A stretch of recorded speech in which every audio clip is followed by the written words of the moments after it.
Flipside by Bedhead. Chapter 15. She could have what? Spike kept his eyes glued to his host as he shook his head. Ditsie's sobbing was echoing through his head. He could feel the anger pulsing out the others, particularly Thunderlane, as the Pegasus Stallion's voice went on. So it's all your fault the Nightmare Moon got out! The weather pony continued, as Spike slowly nodded. That we never going to see the sun again?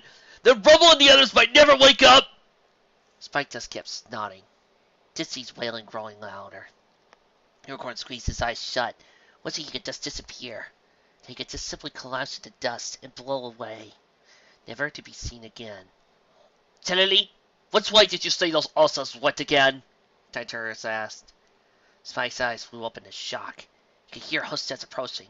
He swallowed hard. Please, don't, he whispered. What was that? I'm sorry, he begged, his voice barely more than a breath. Spike? His throat felt like it was full of barbs as he swallowed again. Spike? Charlie's voice asked. I'm sorry! Spike's voice jumped in volume as he looked up with a start. He stopped mid-word. Charlie was in front of him, a quizzical eyebrow raised as he stood in place with his mouth gaping open. Big Mac had stopped moving also, sharing in the teacher's confused look. Spike slowly closed his mouth and looked around. The river sat to one side, holding peacefully along toward the river through the trees ahead. No sign of any sobbing Disney or hostile Thunderlane as the massive voices faded from his mind. Spike, are you okay? Charlie asked as he looked to the back of her. You've been acting kind of strange since we left the RSS. Strange? He asked, voice jumping an octave before he could stop himself. That's because it's all my fault. Unicorn's nervous chuckle gave way to him clearing his throat as the thought broke through. Charlie looked to Big Mac. He simply gave her a shrug in response. What do you mean, strange? Spike asked, lowering his head to try and hide the sweat he could feel on his brow. You haven't been exactly watching where you're going, Charlie explained, and I thought you heard trying to say something that... Oh, that! Spike answered, hat clenching against his horn. I'm sorry. I didn't mean for this. Spike quickly squelched an apology before he could follow his outburst. His mind spinning for something else to say. He could feel his hat slipping around his horn as Charlie looked down, expectantly. The young unicorn reached a hoof up to try to cast a chapeau before it fell off completely. It almost sounded like you were... Charlie trailed off as the unicorn steadied his headgear. Well, like you were apologizing for something. You heard it too, right, Big Mac? Yup. Mac confirmed with a nod. Spike chuckled again, his stomach trying to tie itself in knots. Disjointed words and sentences ran through his head, his mouth struggling to relay one of them. Charlie began to move closer, her brows knitting together with worry. They'll hate me. I was thinking about Trixie! Spike exclaimed, words flying off his tongue before he could stop them. He cursed bitterly, even as Charlie stopped in her tracks. The filly's face and name somehow jumped to the front of his mind. Spike resisted the urge to scrunt his muzzle, and gave away his fib as his mind cast about for a way to continue. Back in Master School, she used to talk about Ursus, Spike said, voice wavering as his eyes tossed to the side. Said her dad stopped one from attacking their house or something. This is the same Trixie you were mentioned before? Charlie asked, still keeping her distance to Spike's relief. The one that used to pick on you? Yeah, same Trixie, Spike went on, nodding his head so fast his hat nearly fell off. I never believed her stories about the Ursus, but I guess watching Big Mac and you made me realize she might have been telling the truth. She might have stopped this. The reporter smiled broadly as he could manage, willing his brain to be silent. Charlie seemed confused, her head tilted as he scrutinized him closer. Big Mac strode over, hefty hooves thudding against the ground as his gaze narrowed. So, you were apologizing for not believing her? He asked. Yeah, Spike said, meeting the stallion's eyes. Even though she ain't here? Big Mac went on, leaning a bit closer. Yeah, Spike answered, swallowing hard. The Arthur Stallion's eyes felt like they were drilling into Spike. He could feel his body starting to tremble under the gaze of the two earth ponies. His felt head light as the same phrase kept echoing within, so loud he could only pray he didn't hear it.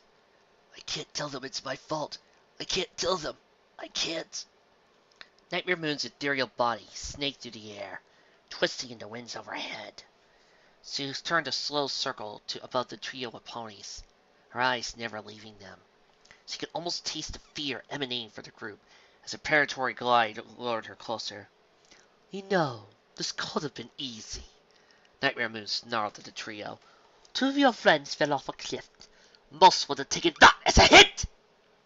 She was well aware her magic and mist prevented them from perceiving her. The alicorn's cloud form blended perfectly with the night sky as he circled overhead. Her voice was reduced to a mere whisper on the night wind. Even in the sun's silence, as Spike and Cheerly and Big Mac could see to have left to, none of the three could hear a word. Even so, she could feel the cloak of the spell around her. It would only take a simple thought to cast it aside. Nightmare Moon allowed herself a small smile at the thought. She could picture the three ponies falling to the ground, prostrating themselves in terror as he burst into being above them. One of them probably trying to plead for their life.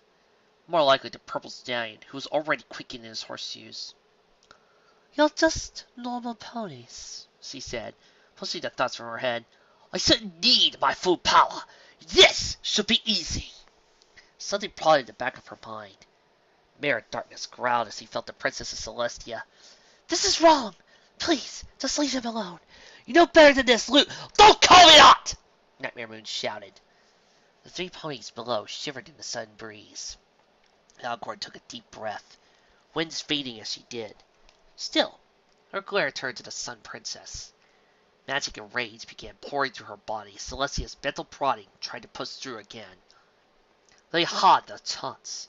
All they had to do was give up. Nightmare Moon fumed. The reflection of the moon in the river began to ripple and shimmer. Give up and accept me like they did you. She could feel her wheels spreading through the water. Creatures in the ever-freeze river trembled as she reached out to them. The black mare grinned as her felt her mind contact something upstream. Something long and powerful, with razor claws and teeth. It tried to pull away as the mare's mind reached into his. Who are you? It pleaded in a surprisingly frightened voice. Your new master, Nightmare Moon intoned, magic pouring through the creature's body. I have a need of a sea serpent at the Bull's Light. A voice suddenly cut in. 19's Alicorn's voice immediately cut as she looked down. Big Mac was standing defensively in between the other two in the trail ahead. Whatever their conversation from earlier had been was probably forgotten. All three were staring ahead at a mixture of confusion and fear on their faces. Nightmare Moon looked down toward the cover of trees and squalled at the shadows. She didn't need to look toward the moon to realize all she see was leafy canopy as she tried to view through it. Something was carrying through the darkness, though. A strange, warbly breeze, almost melodic in nature. Her eyes went wide as she realized it was a melody. Something was sticking from further along the path, getting closer with each passing moment. Looking down, Nightmare Moon could see Spike and the others all looking at each other, their fear clearly gone. Is that somebody singing? Charlie asked, raising an eyebrow. Yup, Big Mac said with a nod. Spike just nodded silently, his ears twitching towards the music. Nightmare Moon stared into the darkness, the voice growing close enough so he could make out the words. If you're happy and you know it, flap your wings. The cheerful voice carried on. If you're happy and you know it, cut your... Ditsy, I don't have wings. Let's Sauter's voice cut in. Spike let out a sudden gasp from below, drowning out whatever possible response the singer had. Despite her stomach being as immaterial as the rest of her, Nightmare Moon could still feel it twist. It can't be, she snarled. Wham! Big Mac let out a groan as he felt himself plowed to the ground. The workhorse raised his head, once against a much smaller stand, and sprinted toward the cover of trees. Nightmare Moon flitted along overhead, her ears ringing with the one word that surged from the stallion's mouth. Twilight! He called out, his horn flickering. The transformed goddess scowled and swooped away from the light, hanging amongst the dragons below. Not a single one too soon. Spike's horn blazed like a candle, casting the area around him in a bright green. The young stallion's eyes were frantic as he spun about, ears straining for a responsive shout. The forest, however, followed silent again. "Wait for us, Spike!" Cheerily called out, she and Mac running up behind him. "You heard her too, right?" Spike sputtered out, rounding on the duo. "It was Twilight! I know her!" "We heard her!" Cheerily confirmed, cutting out the stallion with a gentle hoof over his muzzle. "But, well, we're still there for free," Big Mac stated, his voice actually sounding concerned. "Don't know what that boy playing." "It had to have been her," Spike insisted, voice dropping toward whisper levels. "I just know." Nightmare Moon scowled as he watched the unicorn look ahead again. She glared out to the darkness, willing it to stay silent. "I saw her fall," Nightmare Moon growled at the shadows, still daring them to prove her wrong. "She and that photos of Pony are gone!" "Twilight!" Spike called out, his voice a bit weaker than the first shout. A moment of silence answered to him. The stallion's head drooped, his light dimming slightly. Nightmare Moon smiled as he slowly began to crawl from her hiding spot. "Spike!" The light blazed again. The unicorn hissed as he was forced towards the shadows of the upper branches. Her eyes went wide as something impossible darted into the unicorn's glow. A small, bipedal dragon with purple scales streaked in mud. "Twilight!" Spike cheered, charging toward her. The two collided halfway, sending the reporter tumbling to his back. Twilight had her arms clamped right around him, her face buried in his shoulder. Spike's eyes were wide with shock, quickly filling with tears as his forelegs wrapped around the dragoness. "It's you!" he managed to croak out, squeezing her tighter. "It's really you!" Nightmare Moon felt a shudder pass through her body at the sight. Big Mac and Cheerily both wore huge smiles as he slowly padded toward the duo. Somewhere in the back of her mind, somebody let out a sigh. "I don't believe it," the black alicorn muttered, ignoring Celestia's input for once. "How did they survive?" "So," Nightmare Moon lit up with a start as another voice broke into her thoughts. "You needed me for something," the sea dragon saw sass, "because I sold to that Prose romantic and—" "Leave!" Nightmare Moon demanded, biting out the word as he spoke. "Now!" "Jeez! Totsy!" the dragon saws echoed. Nightmare Moon ignored the creature, twisting herself around the branch as she hovered near. These three ponies had survived an Ursa Minor and dropped off a cliff. She was going to find out how, before giving them a chance to humiliate her further. Twilight didn't know or care how long she was on the ground.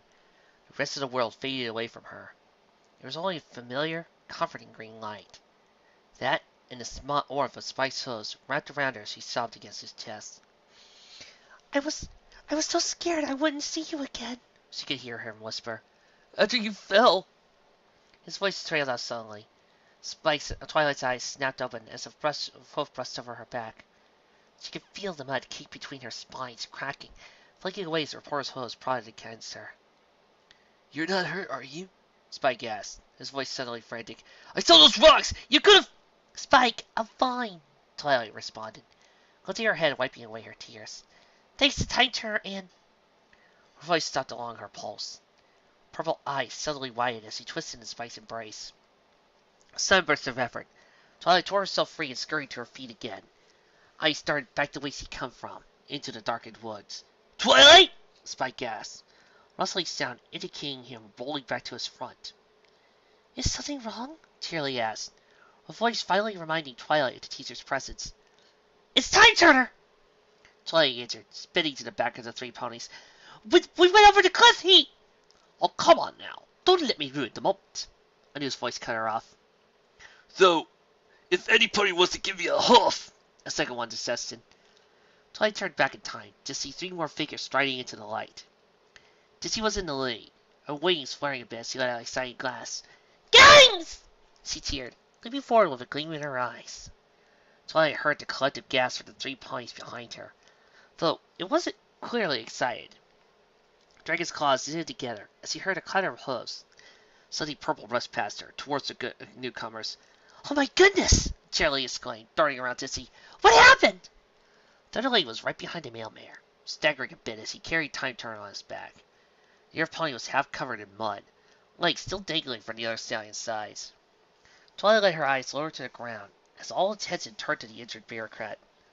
He got hurt when he went over the cliff, Twilight explained, one clawed hand rubbing her arm. He was trying to protect me.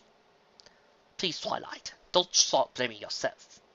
Time Turner spoke up, with some of the mud cracking as he waved on Hoof. Besides, it's nowhere near as bad as it looks. TT, your black's completely shut. Time grunted, like Sticky Heart. Oh, it might about do. But I'm hardly that heavy, Time Turner responded, rolling his eyes. I'll take 'em. Big Mac spoke up, pulling up to the struggling Pegasus. Twilight simply bit down on her lip as the giant red stallion nailed next to Thunderlane. Ditsy quickly planted her hose on Thunderlane's side as Charlie set herself to managing the transfer. A little whimper escaped the dragon's lips as her gaze dropped to her feet. A single, trebly hoof slowly wrapped around her chest. Twilight looked back as something warm pressed against her. Spike was watching as Thunderlane reached out with one wing to act as a ramp to Big Mac. The reporter was pale as he pulled Twilight into another hug. It's not your fault, Twi, her friend said, his voice soft and distant. Twi's brow lowered as he looked at the unicorn's face. Spike's gaze seemed focused straight ahead, but his eyes were shrunk to pinpricks. He swallowed hard as Charlie's hoof tapped against the ground in a slow countdown. Spike, Twilight whispered, prodding one of his legs with a claw. Are you? A sudden howl of pain cut her off. Twilight clung to Spike out of instinct, more than anything, as he looked back to the others. Ditsy was hovering in the air, both her hooves covering her mouth.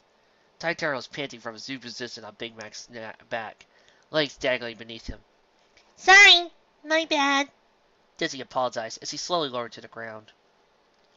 Oxidate, Time Turner grunted out, lifting his head, giving a wink. That wasn't as bad as last time.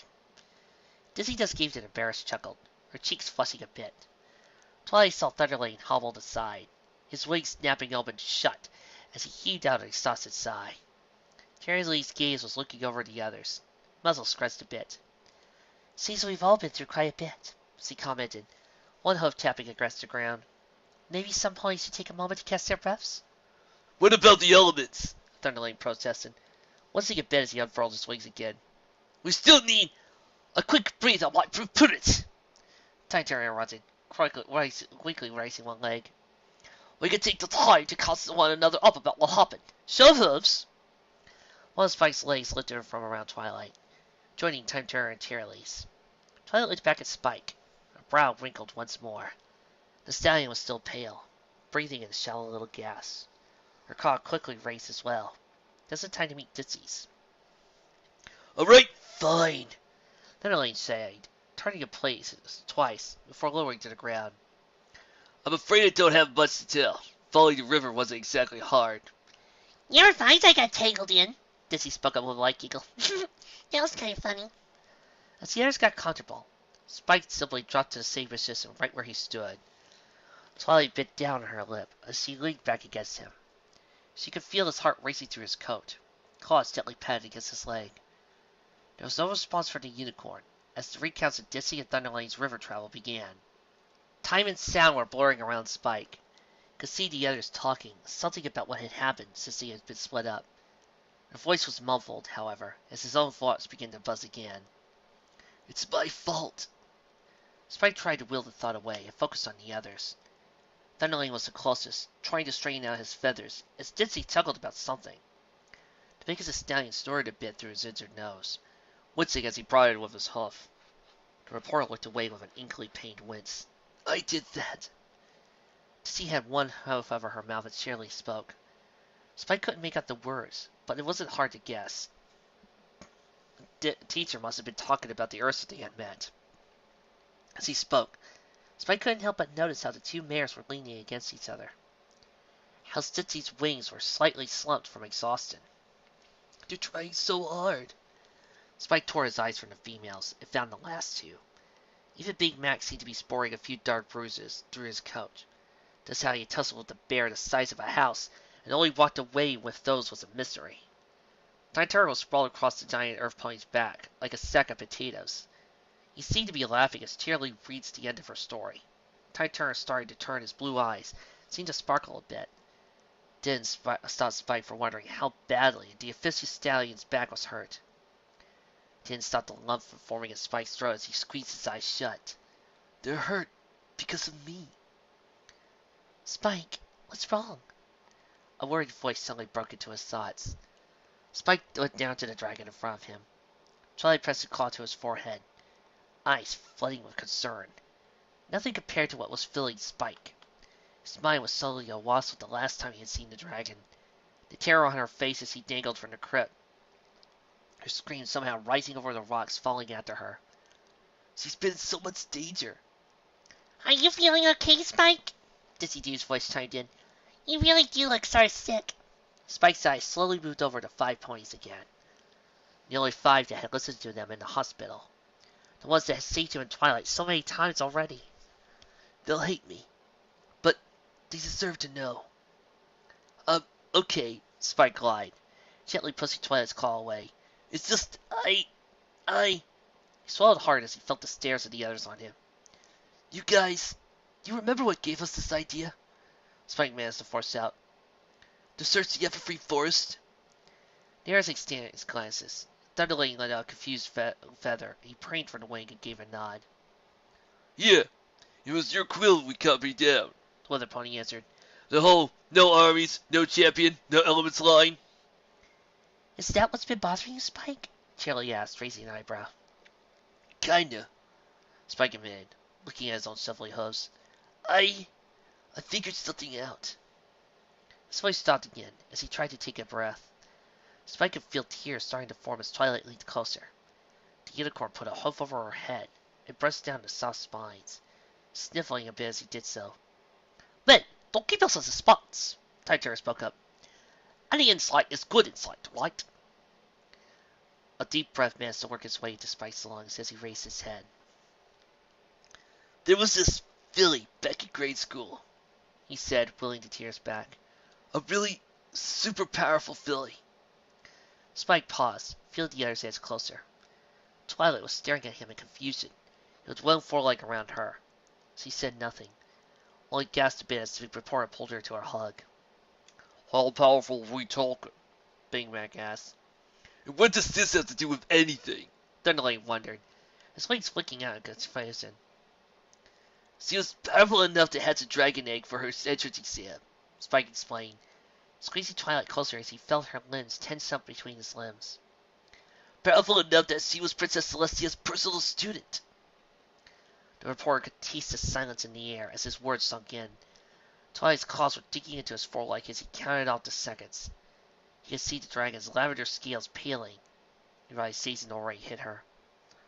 All student. All champion, maybe? Tyter's voice suddenly cut in. If we were what? And Princess Celestia knew this was coming. Then of course, she would have been preparing! Cheerily finished, leaping to her host. This student of hers! Who is it, Spike? Dizzy asked, leaping into the air as her wings flapped rapidly. Once we get the elements, maybe they can help us save Dinky and the others! Something ached deep in Spike, as once the enthusiasm spread like wildfire. Even Thunderlane seemed to be getting into it, a broad smile crossing his muzzle. Suddenly, he only wanted to keep his mouth shut and let the celebration continue. You say it, wolves. Big Mac's voice spoke up. The others joined Spike in looking at their largest of their number. Big Mac casually blew a lock of his mane up before focusing on Spike again. Was like, she ain't a student no more? Big Mac wondered, causing the others to look back in confusion. Spike swallowed hard and nodded his head. Yeah. She started using her magic for bad stuff, Spike answered, started dying as he spoke, picking on the other students, cheating on her tests and reports. Memories blurred around him as he struggled to recall what he was saying. Vision of a blue filly with a starry wand and a swarm in front of his eyes. It just sped with Thunderlane's face drawing closer. So can she help us or not? Thunderlane demanded, wings flicking out in frustration. Spike just clenched his jaw and shook his head slowly. Tears were forming and starting to roll down his cheek as the Pegasus stallion stepped closer. Probably, if she finished her training, the reporter answered. But it never happened. She got kicked out in 2nd grade. Spike could feel the excitement drain from the others around him. There was only a clatter of hose as Ditsy fell back to the ground. Most of the group was exchanging strange and bewildered stares. Only Thunderlane kept his eyes locked on the unicorn's fury filling his face. Then what's the point telling us all this? Thunderlane demanded, stomping hard on the ground for emphasis. Spike's body jerked into noise, his mind reeling, his mouth as dry as cotton, his voice thin and reedy. Because, he stammered, tongue filling his mouth, because, well, Thunderlane grunted, taking another step. Old memories, excuses, Thunderlane's glaring eyes, all of it was boring into Spike's head. His cheeks were soaked with tears as the Pegasus drew closer. Kurt squeezed his eyes shut as the words began to pour from his mouth before he could stop them. I'm sorry! Spike shouted, his voice frantic. I didn't want any of this! I just wanted her to leave me alone! Spike! Twilight shouted. He could feel the dragon to try to say something more and pull free. Spike pulled her tightly and covered her mouth with one hoof. The dragon grunted and squirmed, drawing gazes of concern from the others. Spike, what's going on? Tinter asked, lifting his head. What are you talking about? Trixie Lulamoon, the filly that picked me on back in school, he said as quickly as he could. She was the princess's student! His struggle stopped as the others looked on in shock. Spike couldn't notice from the memories flashing through his head, as clear and complete as the day he had witnessed them. Himself sitting in the school's main office, Trixie's stunned face, her cape trailing behind her as he was escorted out the door. The school principal, a white unicorn, patting him on the shoulder as he held up a copy of his article. I was so sick of her picking on me! I wrote an article for the school newspaper that showed every pony what she was doing. Spike went on, his voice cracking as he spoke. I never meant for her to get expelled because of it. An infantile dragon watching from behind the desk as the door closed behind Trixie. Young Twilight waddling up to him, tugging on his tail, hopeful look for his face. That's how Twilight came to live with me. Spike panted out, strength ebbing from his voice as he struggled to keep speaking. That's how I got my cutie mark. The tingle on his flank drew his eyes. A feather quilt appeared there, and a cheer escaped his colt. He started passing and showering it off, drawing applause for the little dragon next to him. I got rid of Trixie and doomed the rest of Equestria. He finally wheezed out, blind for the furs of front colors. I'm sorry. I'm so sorry. Tears fell uncontrollably as he lowered his head. Silence reigned.